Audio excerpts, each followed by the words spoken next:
তোকে আমার তুই তো কোনদিন ধরিনি। দেখো ভাই টিপে ধরবে না, টিপে ধরবে না। আছি ও এবার দাও দাও, আমি ছেড়ে দিই। না আমি ছাড়বো। কেমন না, আমি ধরছি, আমি ছাড়বো। এই নিজে সাথে নিজে সাথে আছে কেমন লাগে বুঝো? তুই কেন ছাড়বি না? না এবার একটা সাদা মুরগি ধরবো।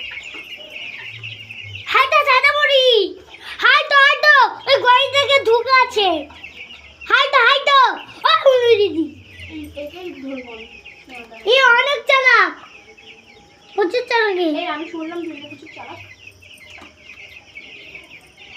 দেখলে হঠাৎ করে পাল্টাবে। দেখছো দেখছো সাদাগুলো প্রচুর চালাক তো। দাঁড়া, কোনো সাদা বুঝলে তো